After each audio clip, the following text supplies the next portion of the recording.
पिछले वीडियो में ये दिखाया गया कि किस तरीके से बच्चे जो हैं अपने अपने पतंग को उड़ाने में अपने अंदर से उठे हुए उत्साह, जोश, उमंग से कैसे अपने अपने पतंग को ऊंचाई में उड़ाते हैं।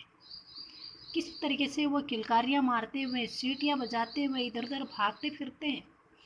अब इस वीडियो में दिखाया जाएगा कि बच्चे जो हैं आखिर कैसे उन खतरनाक छतों से गिरने से बचते हैं। कवि कहता है कि जन्म से ही वे अपने साथ लाते हैं कपास, पृथ्वी घूमती हुई आती है उनके बेचैन पैरों के पास।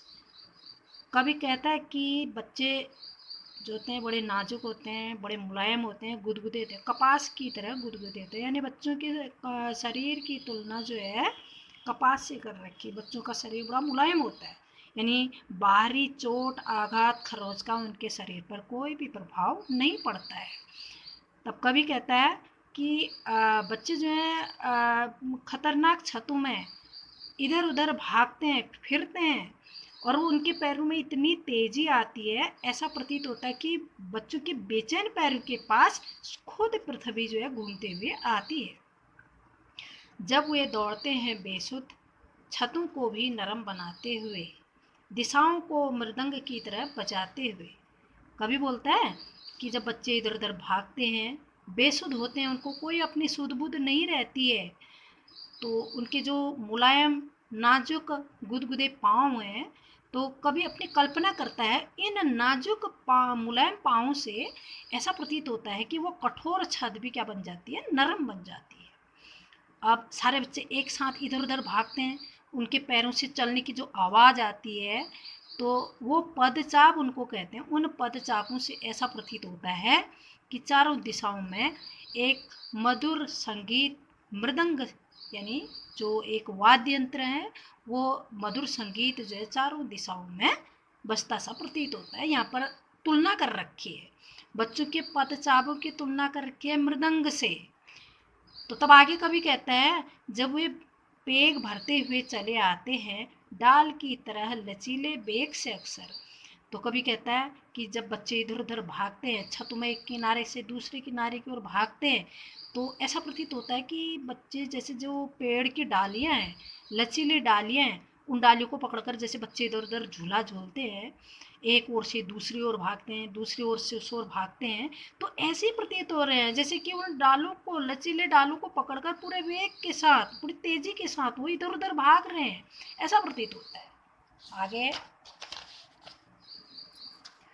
छतों के खतरनाक किनारों तक सिर्फ उस समय गिरने से बचाता है उन्हें।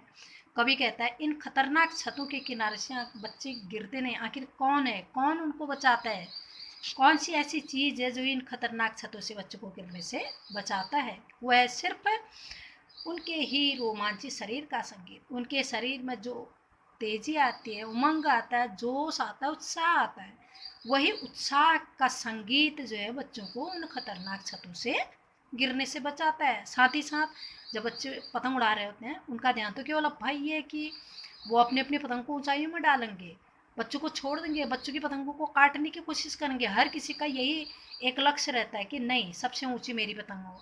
तो इस तरीके से वो दूसरों को काट कर अपना आगे बढ़ने की कोशिश करते हैं। उनका एक ही लक्ष्य होता है कि अपनी अपनी पतंग को जो है और अधिक ऊंचाई में उड़ाना। बस उनका एकमात्र ध्यान उसी धागे पर रहता है, पतंग के उसी धागे का रहता है। बस उसी धागे के सहारे उन खतरनाक छतों से बच्चों को गिरने से रोकता है। वही चीज़ बच्चों को गिरने से रोकती है। तो बच्चे इतने प्रफुल्लित होते हैं, इतने खुश रहते हैं, तो ऐसा प्रतीत होता है पतंग के साथ साथ वे भी उड़ रहे हैं अपने रंध्रों के सहारे। ऐसा प्रतीत होता है, इतने खुश होते हैं कि जो पतंग उड़ रहे हैं वो इतने प्रफुल्लित रहते हैं, ऐसा लगता है कि वो स्वयं खुशी के मारे जो है वो भी अपने आप को उड़ता सा प्रतीत करते हैं। कहने का मतलब है उनके शरीर में जो रंध्र होते हैं, छिद्र होते हैं, उन रोमों से जो है जो संगीत का रोमांच निकलता है, वो रोमांच के साथ साथ वो ऐसा प्रतीत होता है वो भी उन पतंगों के साथ अपना उड़ रहे हैं।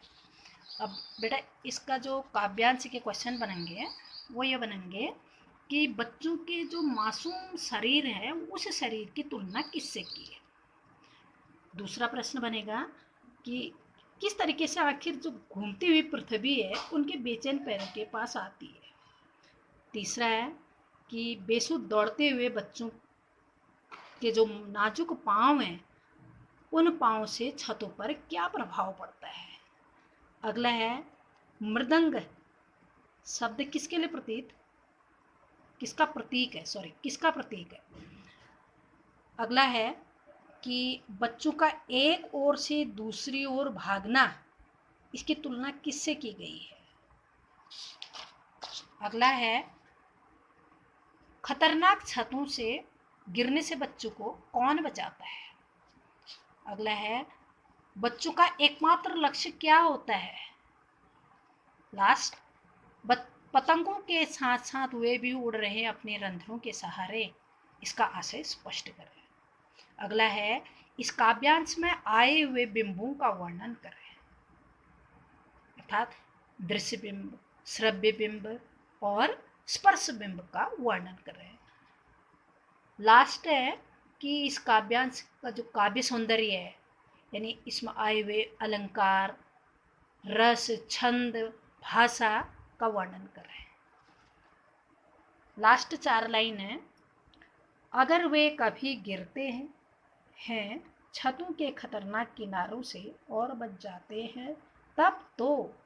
यहाँ पर कवि कहता है कि हालांकि बच्चे उन खतरनाक छतों से गिरते नहीं हैं, उनका जो एकमात्र लक्ष्य है वो लक्ष्य उनको, वो महज वो डोरी जो है उनको बचाती है। और अगर कभी बाय द वे गिर गए और गिरने के बाद वो बच गए, तब बच्चों के अंदर का जो जोश है, उमंग है, साहस है, वो दुगुना तिगुना कई गुना बढ़ जाता है। यानी बच्चे बड़े निर्भय हो जाते हैं। बोला है और भी निडर होकर सुनहले सूरज के सामने आ जाते हैं। तब तो बच्चों के अंदर का जो डर भय है वो बिल्कुल दूर हो जाता है और भी ज़्यादा साहसी हो जाते हैं। जिस प्रकार सुनहले सूरज का तेज होता है, ठीक उसी प्रकार उनके अंदर का जो उत्साह है, जोश है, वो जोश और भी ज़्यादा निखर जाता है। तब तो फिर उसके बाद उनके अंदर और भी ज़्यादा स्फूर्ति आ जाती है, और भी ज़्यादा उनके पाँव पर तेजी आ जाती है। वो छतों में इनारे किनारे फिर भागते दौड़ते हैं, तो बड़े बेचैन रहते हैं, उनके पाँव बड़े बेचैन रहते हैं। तब कभी कहता है कि ऐसा प्रतीत होता है कि बच्चे स्वयं नहीं दौड़ रहे हैं, बल्कि पृथ्वी खुद जो है उनके बेचैन पैरों के पास खुद आ रही है। इसके 2-3 प्रश्न ये बनेंगे कि अगर बच्चे कभी उन खतरनाक छतों से गिरने के बाद बच जाते हैं तो उसके बाद की जो उनकी स्थिति होती है वो कैसी होती है। सुनहले सूरज का रूप किसको दे रखा है, यानी सुनहरे सूरज की तुलना किससे की गई है। पृथ्वी और भी तेज घूमती हुई आती है उनके बेचैन पैरों के पास का आशय स्पष्ट करें। इस काव्यांश में आए हुए अलंकारों की व्याख्या करें।